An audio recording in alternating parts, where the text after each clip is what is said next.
What's going on, guys? Alex Apostle here. My physique contests are over, and I accomplished my mission. I took second place in both the open division and the novice division, and I qualified for NPC national level competition. My plan is to train all the way through 2019, get in shape, and then do a series of national contests in an attempt to win my pro card. Every action that I undertake from now until these contests is going to get me one step closer to winning that pro card, making my dreams come true, and to fulfilling my potential in this sport. As far as training goes, I'm going to be backing things down for a while. I killed myself in the gym for these two contests. I was training 7 days a week, lifting. I was doing cardio 7 days a week. Sometimes I would lift twice a day.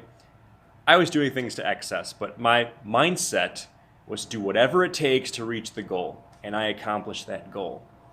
So now, what I need to do to be a champion is to dial things back for a bit. You're going to see me focusing on time under tension. You're going to see me focus on tempo training. You're going to see me pausing things. You're going to see me doing exercises without a ton of weight, while still training strength, but training more for volume and really mind-muscle connection so that I can heal some of the irritations that developed during these past few months and this training cycle so that I can progress to the next level. Some of my weak points right now are my chest, my rhomboids, and my biceps.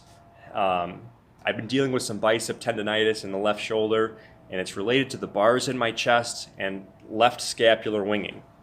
This scapula likes to pop off of my rib cage. As you can see, it doesn't like to stay on my rib cage. And as soon as I get the bars out of my chest, that's going to improve because I'm going to be able to protract my shoulder blades more and retract them more effectively, because right now there's just resistance as I do that, and it puts stress on my shoulder joint. But I do the best that I can with the obstacles that are presented towards me, and I simply don't care about the obstacles. I'm going to find a way around them, and I'm going to accomplish my goals regardless of the circumstances, because that's just who I am. But we are going to keep moving forward. We're going to keep that momentum going, and I'm going to do what I need to do to become a champion. Thanks for watching, and here's my workout. Hey, what's going on, guys? Here we are. We started out with some bench press. We hit 185 for 5 sets of 5. Pausing the reps is completely foreign to me. I recently started doing it, just practicing. But my whole training career, I always avoided pausing because it's just hard. So coming off the contest, I'm pretty weak right now. I hit 330 pounds reverse grip bench press in the off season last year. And I always do all my pressing neutral grip or with a reverse grip because it's just the regular grip bothers my shoulder on the left side. But with the pausing and the slower eccentrics, this actually feels okay. So we'll see how it goes as the weight gets heavier.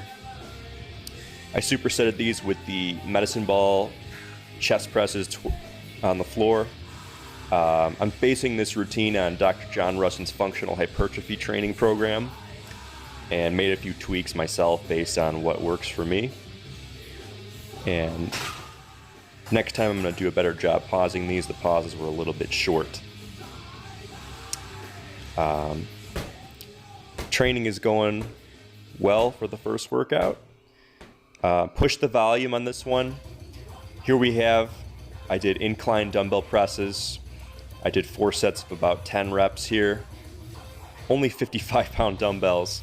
Keep in mind, I always use a neutral grip, so this is foreign to me as well, focusing on chest activation because that's my weakness. So I'm actually weaker with a regular grip than a neutral grip and with the elbows in. Shoulder felt okay here, as long as I keep it controlled and focus on mind-muscle connection. Here I did a seated dumbbell overhead press. I've elected to not use a back support because I did back supported presses throughout my last training cycle, and I want to cue the rib cage down so I can get a little bit more anterior core activation. I find that when I keep the rib cage down, I get more lateral deltoid activation for some reason, as opposed to getting that upper chest and anterior deltoid. Keeping my torso more, the rib cage locked on top of my pelvis, I feel more lateral delt activation. Did some cable flies, 4 sets of 12 reps here. I supersetted with dumbbell front raises. Super lightweight here. Again, I could go heavy and then just overutilize my anterior deltoids, but my goal here is chest activation with a squeeze at the top, pause at the bottom. Just trying to get blood flow to that chest and to really teach my chest to actually be the prime mover in chest isolation exercises, because my anterior delts love to take everything over. And we're going to move on here to some dumbbell front raises. I didn't get video of every exercise that I did here, and this video unfortunately has some sloppy technique.